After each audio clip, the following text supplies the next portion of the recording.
Good morning, Toppers. I'm Craig Walker. And I'm Scotty Moore. And welcome to the Topper Report. Johnson City Schools is happy to announce the district-level Teachers of the Year, who will move on and represent Johnson City Schools in the next phase of the 2024 to 2025 Tennessee Teacher of the Year competition. The teachers selected are Lake Ridge's Karen Anderson, Libertyville's Jennifer Galloway, and Science Hill's Christina Miller. These teachers were selected from grade-level pools across the district.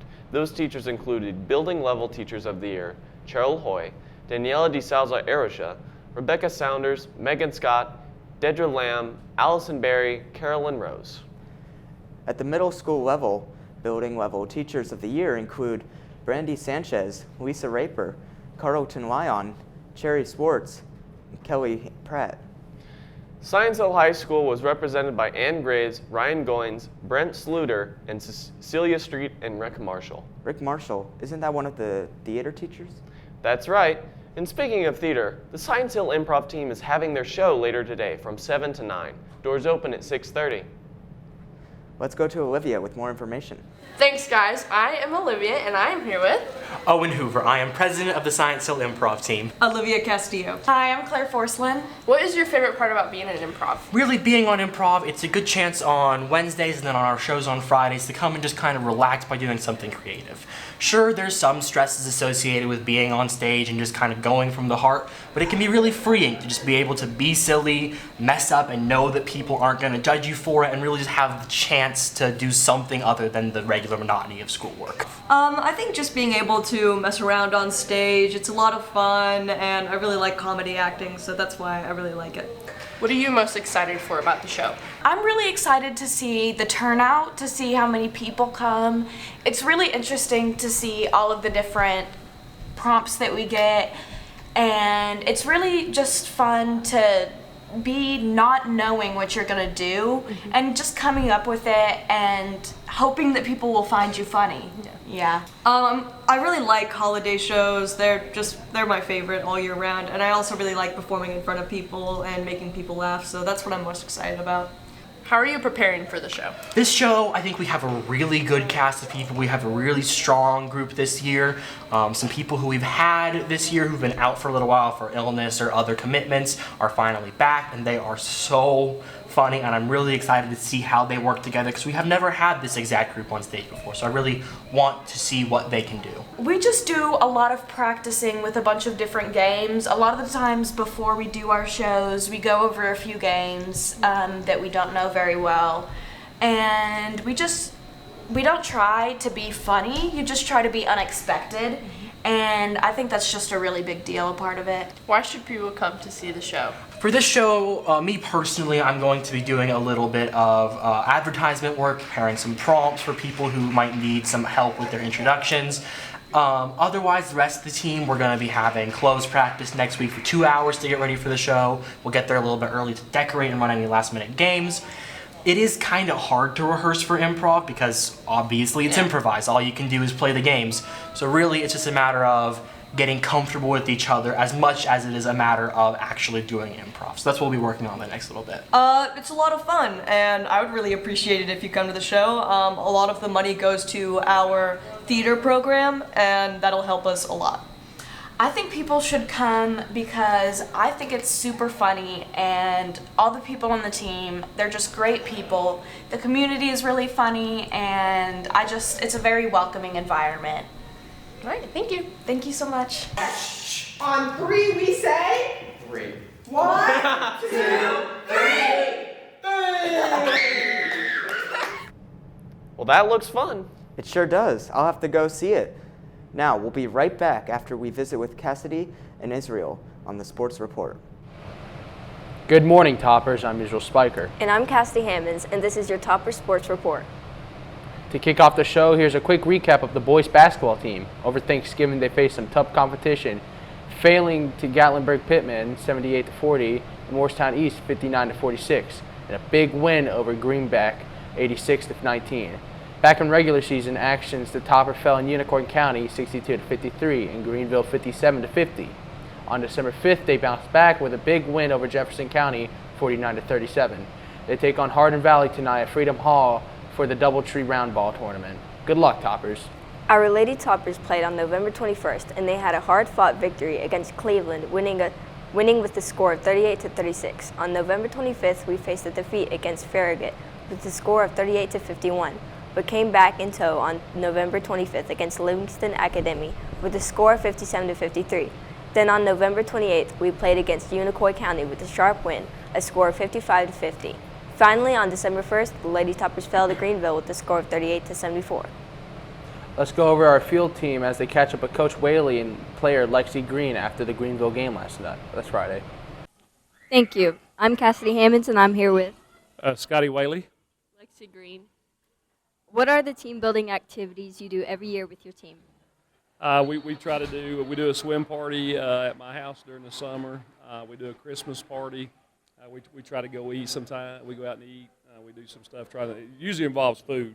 So we come in and give some food, watch film, and just try to spend time together and do some fun things. We're going to Tampa here in about 3-4 weeks to play the tournament down there. So we'll do some fun stuff down there and just try to spend as much time together as we can. Who wrote some of the most challenging opponents you faced, and what made those matchups memorable? Greenville tonight for sure. Greenville is really good, has really good guard play. Knox Farragut has really good guards, really good team out of Knoxville. Cleveland was really good. We beat Cleveland. So we've played a tough schedule, and then we have a really tough schedule next week with round ball coming up. But our kids have played really well. We had a bad night tonight, but our kids have been fantastic. We've played really well. Who do you think are the most challenging opponents you face? Definitely Greenville. And I think Cleveland. Even though we won, it was a really tough game. We just played really hard. How do you deal with your players and parents about discipline issues, either major or minor, plus repeat offenses? We try to keep an open line of communication. We have an open door policy with our program. If we have a student that has maybe a bad grade or they got in trouble in school, we will bring them and talk to them, and then we'll talk to the parent. We've not had this group has been fantastic, so we've not had any of those issues this year. But just communicate with the kids, communicate with the parents. If they get in trouble in school, then we run, and if that doesn't solve it, then maybe suspend them for a game, sit out a game. But this group, it's not an issue with this group. This group's been fantastic, but just open line of communication and make sure you're talking to their teachers and trying to head off any problems before they happen.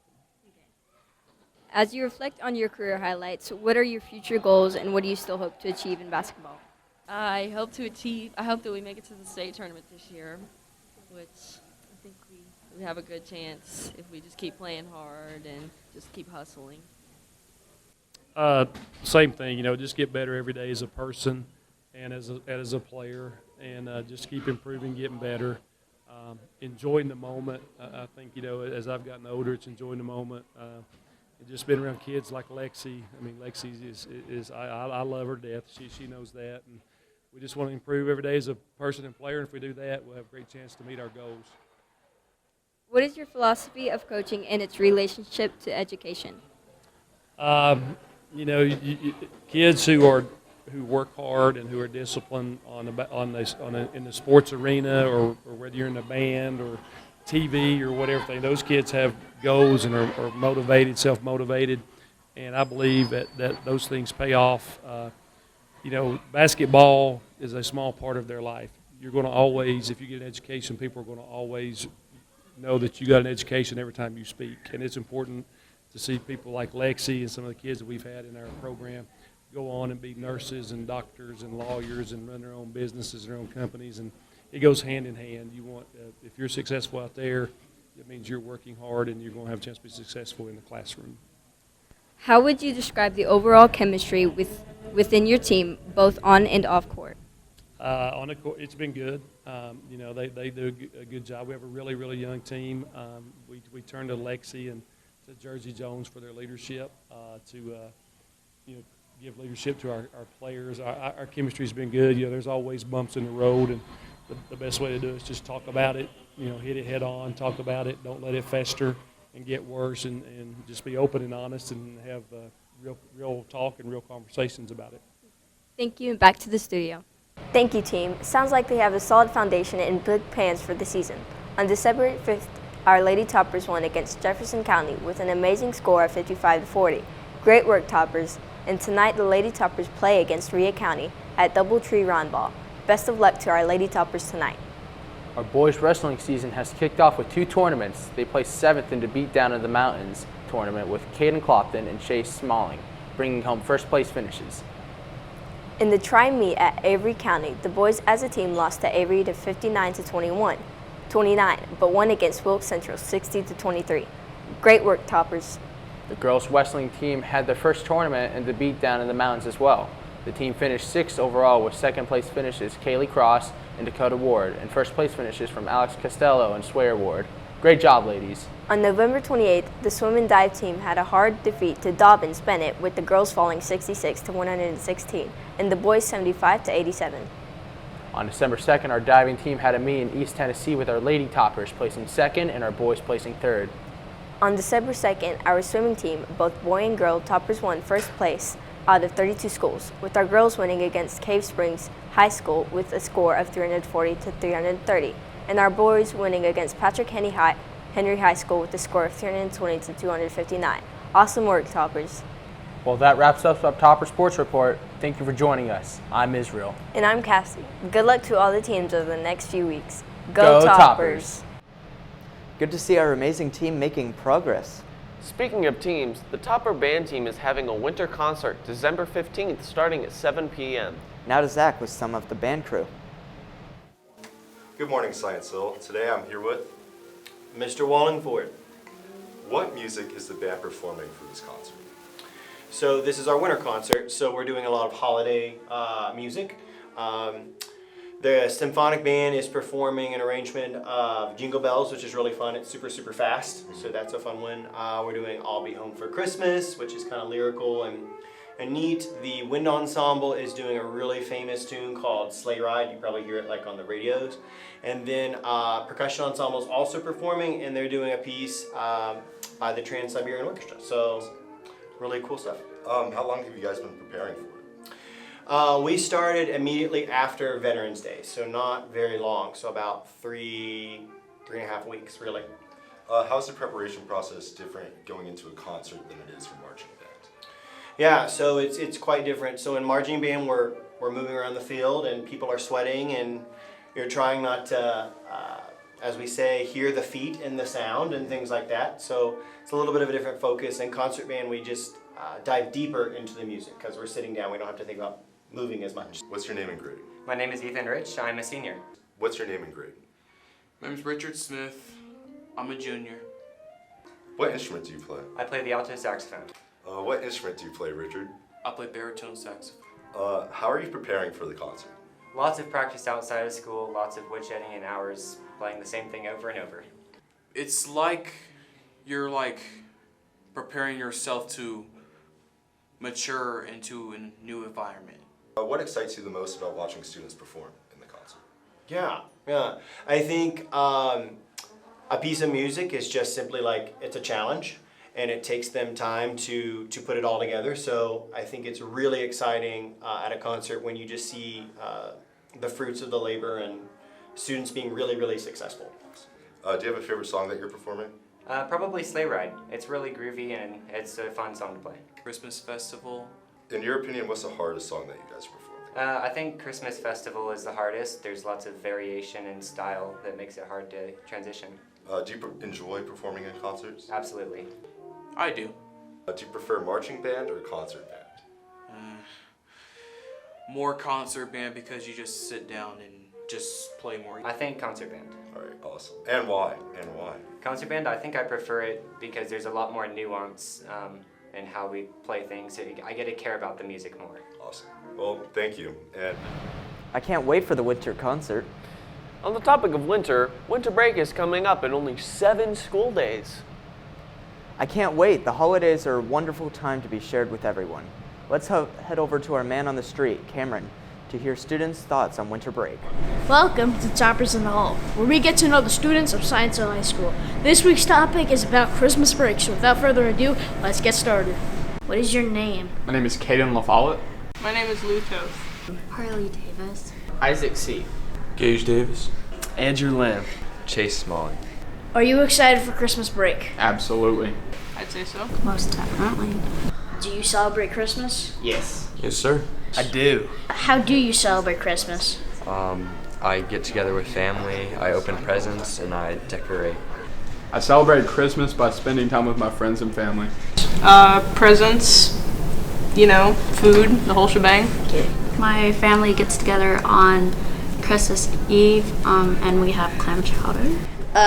Do you have any family traditions? No, not really. Hang out with my family, eat breakfast. What are you most excited to do over the break? Let's go snowboarding. Mainly just catch up on work and sleep. All right, thank you. This has been it for Toppers and All. Now back to you all in the studio. Well, I'm glad everyone's excited. Make sure to stay warm this season. That's right. It's getting cold. You should probably grab a coat or two. Speaking of coats, let's head over to Braden with more of the Coding Club. Welcome back, Science Hill. Here we are with the head of the Coding Club. Can you please state your name and kind of what we do here? So my name is Alan Fang, and here at Coding Club, I usually let people work individually so that they can do what's best for them in learning about code. And we have a few projects going on. For example, one of them is creating a website for Coding Club that will upload it on GitHub pages. That's pretty sweet. So what do the members of the Coding Club normally do, like meeting by meeting? Typically, we get together and solve problems every once in a while. And that other time is just used for individual practice and those projects that I was just telling you about. All right, that's pretty cool. So can you show up to Coding Club without any experience, just brand new coder? But yeah, part of the goal of Coding Club is to educate new people about code since it's such a rapidly growing field. Mm-hmm. And we offer materials for all skill levels so that we can include everyone. That's cool. So when and where does Coding Club meet? So we meet in room A238, and it's on Mondays until 4 p.m. See you guys back at the studio. Oh, Coding Club. I thought it was Coding Club. Anyway, that's all we have for today. This is going to conclude our Topper Report. And tune in next semester.